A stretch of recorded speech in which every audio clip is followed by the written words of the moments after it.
गहलोत राज के जिले खत्म करने के मुद्दे पर कांग्रेस ने शून्यकाल के दौरान जमकर हंगामा किया। कांग्रेस विधायक सुरेश मोदी और रामकेश मीणा के मामला उठाने के बाद कानून और संसदीय कार्य मंत्री जोगाराम पटेल ने के जवाब पर नेता प्रतिपक्ष टीकाराम जूली ने सवाल उठाए। कांग्रेस विधायकों ने वेल में आकर हंगामा शुरू कर दिया। हंगामा बढ़ता देख स्पीकर ने सदन की कार्यवाही स्थगित कर दी।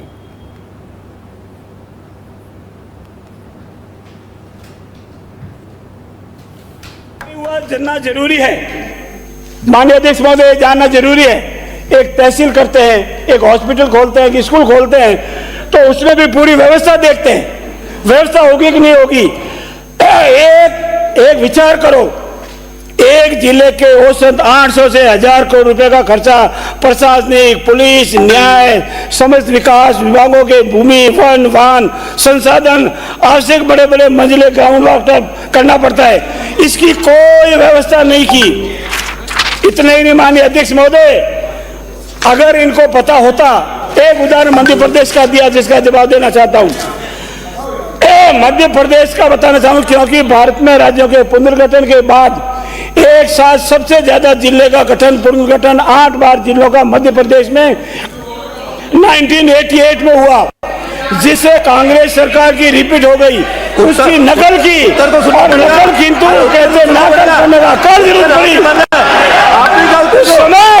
केंद्र के मनोहर लाल वाजपेयी सरकार थे, मध्य प्रदेश की सरकार थी और इनका घाटा हुआ। अपनी सीट पे जाइए। आपके व्यवस्था देने के बाद में हमारे सदस्यों ने अपनी बात रखी जिलों को लेकर, संसदीय मंत्री जी ने भी अपनी बात रखी। सिर्फ और सिर्फ आग्रह इतना सा है कि संसदीय मंत्री जी के द्वारा एक भी बात जो माननीय सदस्यों ने रखी उसका जवाब नहीं दिया।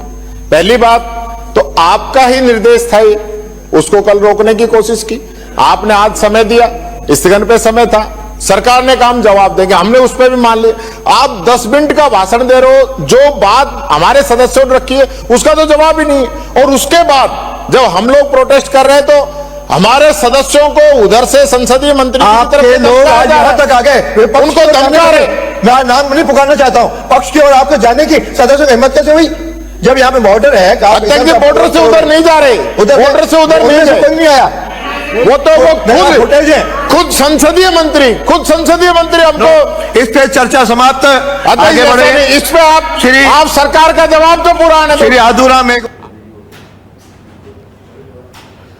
रुक करते हैं अगली खबर का। दौसा के सिकराय से खबर है, जहां एंटी गैंगस्टर टास्क फोर्स और पुलिस की बड़ी कार्रवाई हुई। दौसा के सीकरी मोड़ के समीप मादक पदार्थ से भरे कंटेनर को पकड़ा गया। कंटेनर में भारी मात्रा में डोडा पोस्त बरामद हुआ।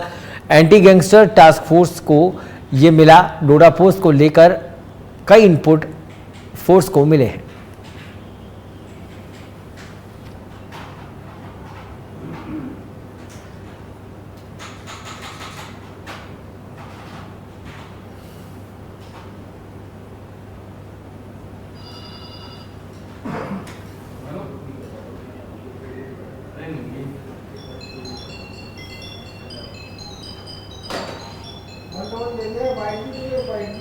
जयपुर से बड़ी खबर, जहां जमीन पर कब्जे की नीयत से दिन दहाड़े फायरिंग का प्रकरण वीडियो वायरल होने के बाद सीएमओ के दखल के बाद पुलिस का अनुसंधान शुरू हुआ। जमीनी प्रकरण को लेकर हुए झगड़े में पुलिस ने कार्रवाई की। आपको बता दें कि पुलिस ने 4 लोगों को इस मामले में गिरफ्तार किया। कब्जे से पुलिस ने देशी पिस्टल में 2 जिंदा कारतूस बरामद किए।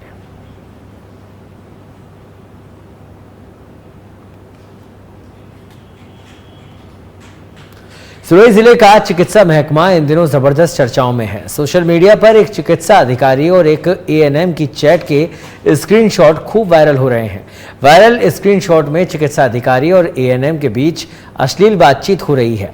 वहीं विभाग ने पूरे मामले की जांच हेतु कमेटी गठित कर डॉक्टर रितेश सांखला को नोटिस जारी किया है।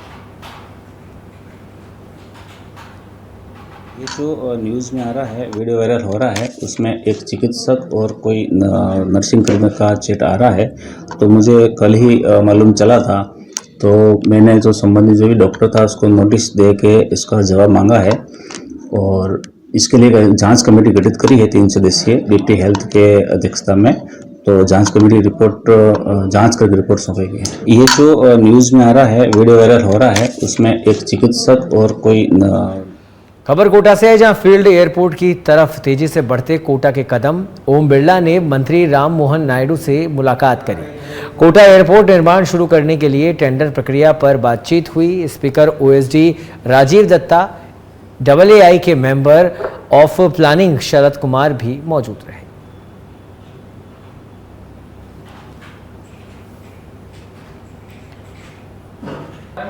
सुमेरपुर उपखंड के तखतगढ़ कस्बे में श्री चारभुजा और ठाकुर जी मंदिर जीर्णोद्धार के तहत 8 फरवरी से 10 फरवरी को होने वाली प्राण प्रतिष्ठा महोत्सव का शुभारंभ मेहंदी वितरण के साथ किया गया। गुरुवार को मंदिर जीर्णोद्धार विकास समिति के पदाधिकारियों की मौजूदगी में श्री चारभुजा ठाकुर जी के चरणों में प्राण प्रतिष्ठा महोत्सव समिति एवं पंडित निर्मल शास्त्री कांतिलाल ओझा के सानिध्य में मेहंदी वितरण के लाभार्थी परिवार जब्बर सिंह तरवाड़ा एवं परिवार की महिलाओं के हाथों वेद मंत्रोच्चार मेहंदी की पूजा अर्चना कर घर घर मेहंदी वितरण शुरू किया गया। इस मौके पर वीणा देवी रावल एवं दाड़मी देवी सहित महिला मंडल द्वारा मंगल गीतों की प्रस्तुति दी गई।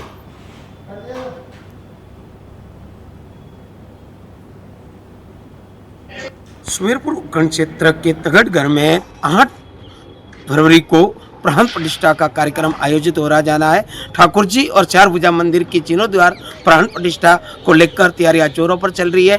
बिल्कुल मैं आपको बताना चाहूँगा कि आज ठाकुर जी मंदिर परिसर में 36 कुंभ की बैठक आयोजित हुई, जिसमें अलग अलग जो समाज के लोग हैं, जो पंच पटेल हैं, उनको जिम्मेदारियां सौंपी गई है, जिसमें भोजन व्यवस्था को लेकर कैसे क्या समाज द्वारा कार्यक्रम आयोजित होंगे, उनको जिम्मेदारियां सौंपी गई है। लेकिन मैं आपको बताना चाहूँगा कि प्राण प्रतिष्ठा को लेकर तैयारियां जोरों पर चल रही है। 8 फरवरी को सुबह कलश यात्रा निकाली जाएगी, जो साधु संतों के सानिध्य में नगर में कलश यात्रा निकाली जाएगी, जिसको लेकर तैयारियां जोरों पर चल रही है।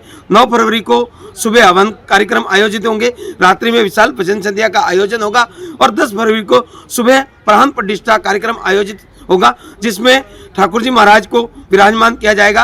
प्राण प्रतिष्ठा कार्यक्रम को लेकर तैयारियां जोरों पर चल रही है। दोपहर में फरेज सुंदरी का कार्यक्रम आयोजित किया जाएगा, जिसको लेकर पूरे नगर को दुल्हन की तरह सजाया जा रहा है। कमेटी सदस्यों ने बताया, कमेटी के पदाधिकारियों ने बताया कि प्राण प्रतिष्ठा को लेकर नगरवासियों में काफी उत्साह दिखाई दे रहा है, लेकिन जगह जगह दुहार लगाए जा रहे और भोजन व्यवस्था को लेकर भी भजन संध्या के लिए टेंट व्यवस्था, भोजन व्यवस्था के लिए टेंट व्यवस्था लगाए जा रहे हैं और तैयारियां संपूर्ण की जा रही है, क्योंकि 7 फरवरी को ही जो कार्यक्रम है उनको लेकर भी रात्रि में अलग अलग कमेटियां जो हैं उनको भी तैयारियां सौंपी जाएगी और कार्यक्रम को लेकर काफ़ी उत्साह दिखाई दे रहा है। 8 फरवरी से महाप्रभा जी का 3 दिवसीय कार्यक्रम का आयोजन शुरू होगा, जिसको लेकर काफ़ी उत्साह दिखाई दे रहा है। अरविंद कुमार जोशी के साथ कैमरामैन मासूम जोशी, सुमेरपुर। डिस्कॉम चेयरमैन आरती डोगरा ने जयपुर डिस्कॉम के अधीक्षण अभियंताओं राजस्व अर्जन के लक्ष्य हासिल करने के सभी प्रयास सुनिश्चित करने के निर्देश दिए हैं। डोगरा गुरुवार को विद्युत भवन में वीडियो कॉन्फ्रेंस से सब डिवीजन कार्यालयों में बकाया की रिकवरी और डिफेक्टिव मीटर को लेकर समीक्षा कर रही थी। उन्होंने निर्देश दिए कि डिफेक्टिव मीटर बदले जाएं। मुख्यालय की मटेरियल एंड मैनेजमेंट शाखा सभी सर्किलों में पर्याप्त संख्या में मीटर उपलब्ध कराए, साथ ही राजस्व अर्जन एवं बकाया प्रकरणों की गहन समीक्षा करें। जहां सामूहिक बिजली चोरी की शिकायतें हैं, वहां आवश्यक होने पर जिला एवं पुलिस प्रशासन का सहयोग लिया जाए। जवाहर कला केंद्र के रंगायन सभागार में चर्चित नाटक गाथा बंदिनी का प्रभावशाली मंचन हुआ। आपको बता दें कि यह नाटक कवि कथाकार नाटककार प्रेमचंद गांधी द्वारा लिखा गया है, जिसमें जेल में बंद महिलाओं की पीड़ा, उनके संघर्ष और शोषण की सच्चाइयों को संवेदनशीलता के साथ प्रस्तुत किया गया। नाटक में 4 महिला कैदियों की कहानियां केंद्र में रही, जिनके जीवन में घटी त्रासद घटनाओं ने उन्हें हत्यारी बना दिया। इनमें सोमा, जो राजनीतिक महत्वाकांक्षाओं के कारण हत्या करती है, चंडी, जो अपनी बेटी के साथ हुए दुष्कर्म का बदला लेती है, गीता, जो एक ढोंगी बाबा के हाथों बचने के लिए उसे ही मार डालती है, और शनिचरी माई, जो अत्याचारों के विरुद्ध संघर्ष में मुखिया का अंत कर देती है। बीकानेर के खाजूवाला से बड़ी खबर है, जहां अंतर्राष्ट्रीय बॉर्डर के नजदीक गांव में जंगली जानवर से दहशत फैली हुई है। सोशल मीडिया पर तेंदुआ आने की खबरें लगातार फैल रही है, लेकिन अभी तक स्पष्ट नहीं हुआ है कि कौन सा जानवर है। वन विभाग के अधिकारियों को सूचना दी गई है। 61 हेड रेंजर रविंद्र सिंह जोधा वनकर्मियों के साथ मौके पर रवाना हुए। ग्राम पंचायत 20 बीडी के सरपंच चेतराम भामू की भी मौके पर पहुंचे। भारत पाक अंतर्राष्ट्रीय बॉर्डर के नजदीक ये चक 24 बीडी बसा है।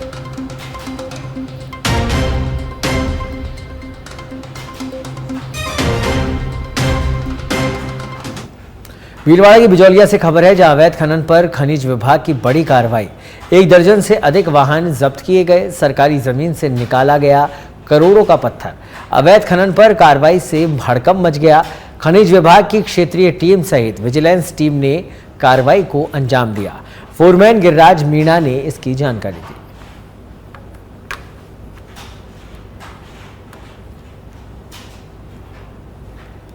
जयपुर के बस्ती से खबर है, जहां रंजिश के चलते बदमाशों ने युवक पर जानलेवा हमला किया। करीब 1 दर्जन से अधिक बदमाशों ने युवक पर हमला किया। घटनाक्रम का मामला सीसीटीवी कैमरे में कैद हुआ। पुलिस ने एक बदमाश को हिरासत में लिया। अन्य बदमाशों की तलाश में जुटी है पुलिस। वहीं तुंगा थाना इलाके के चरणगढ़ का ये मामला है।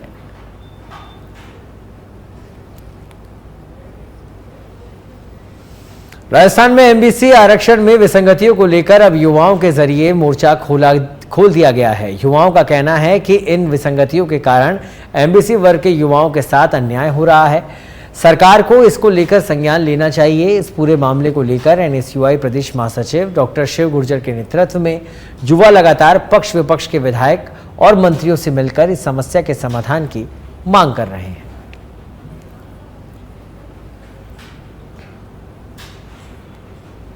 अभी देखिए, राजस्थान सरकार में जो हमारे को एमबीसी वर्ग को 5% आरक्षण दिया था, उस आरक्षण में कहीं ना कहीं सरकार कई भर्तियों में छेड़छाड़ कर रही है। किसी में 2%, किसी में 1%, किसी में बिल्कुल ही सीटें नहीं दे रही है, जो कि सरासर नाइंसाफी है और एमबीसी वर्ग इसके सख्त खिलाफ है। और आगे अगर जरूरत पड़ेगी तो हम लोग सरकार को चेतावनी देते हैं और हम आग्रह भी करना चाह रहे हैं, अभी निवेदन कर रहे हैं कि हमारी मांगे हैं, जो भी हमारा आरक्षण है उसे हमें 5% पूर्ण रूप से हर भर्तियों में लागू करें। जी बिल्कुल, हमने सत्ताधारी विधायकों से, विपक्ष के विधायकों से, मंत्रियों से हम साध रहे हैं, उनसे लगातार संपर्क में। हम चाहते हैं कि हमारी मांग को विधानसभा में उठाया जाए और जो हमारा 5% आरक्षण है उसको जल्द से जल्द पूर्णतः लागू करवाया जाए और